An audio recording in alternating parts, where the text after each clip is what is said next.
ಸರಿ ಬಾರೋ ಕೆಲಸ ಕೊಡ್ತೀನಿ ಅಂತ ಹೇಳಿ ಕೆಲಸ ಕೊಟ್ಟರೆ ರಾತ್ರಿ ಎಲ್ಲ ಬಿಗ್ ಬಾಸ್ ನೋಡಿಕೊಂಡು ಗಿಲ್ಲಿಗಿದ್ದಿರೋದನ್ನು ಗಿಲಿ ಮಾಡಿಕೊಂಡು ಮಲ್ಗೋಕೆ ಲೇಟ್ ಆಗೋಯ್ತು. ಸರಿ ಅಂತ ಬೆಳಗ್ಗೆ ಎದ್ದು ಕೆಲಸ ಎಲ್ಲ ಮುಗಿಸ್ಕೊಂಡು ಕಾಲೇಜ್ಗೆ ಹೋಗಿ ಶರ್ಟ್ನ ಐರನ್ ಮಾಡಿ ತಿಂಡಿ ತಿಂತಾ ಇದ್ದೆ. ನಮ್ಮ ಹುಡುಗ ಬಂದ್ಬಿಟ್ಟು ಏನು ಕ್ವಶನ್ ಕೇಳ್ದ ಅಂದರೆ ಕಾಲೇಜ್ ಯೂನಿಫಾರ್ಮಲ್ಲಿ ಬಂದು ಕಾಲೇಜ್ ಇದೆಯಾ ಅಂತ ಕೇಳ್ತವನೆ. ಸರಿ ಅಂತ ನಾವು ಹೊರಟಿದ್ದು ಕಾಲೇಜ್ ಕಡೆಗೆ. ಅಲ್ಲಿಂದ ಕಾಲೇಜ್ನ ಒಂದು ವಿಡಿಯೋ ಮಾಡಿಕೊಂಡು ಎಲ್ಲರೂ ಮಾಸಾಗಿ ಕ್ಲಾಸ್ಗೆ ಎಂಟ್ರಿ ಕೊಟ್ಟರೆ ಇವನು ವಾಶ್ರೂಮ್ಗೆ ಎಂಟ್ರಿ ಕೊಡ್ತಾವನೆ.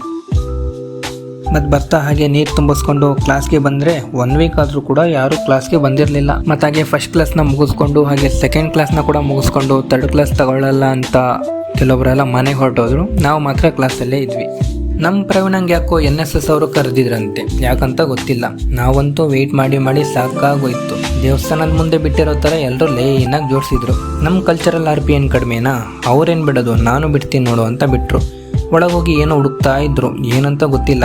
ಆಮೇಲೆ ಲಾಸ್ಟಿಗೂ ತಂದು ಕೊಟ್ಟರು ಸರ್ಟಿಫಿಕೇಟ್ನ. ಅದನ್ನು ಇಸ್ಕೊಂಡು ನಾವು ಮನೆ ಕಡೆ ಹೊರಟ್ವಿ.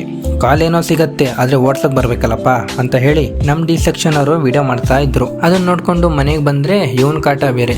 ಸರಿ ಬಾರೋ ಕೆಲಸ ಕೊಡ್ತೀನಿ ಅಂತ ಹೇಳಿ ಕೆಲಸ ಕೊಟ್ಟರೆ ಸ್ವಲ್ಪ ಮಾಡಿ ನನ್ನಿಂದ ಆಗಲ್ಲಪ್ಪ ಅಂತ ಹೇಳಿ ಹೋದ ಅಷ್ಟೇ. ಸೊ ನೆಕ್ಸ್ಟ್ ವಿಡಿಯೋದಲ್ಲಿ ಸಿಗೋಣ ಅಂತ ಚಾನಲ್ನ ಸಬ್ಸ್ಕ್ರೈಬ್ ಮಾಡ್ಕೊಳ್ಳಿ. Thank you.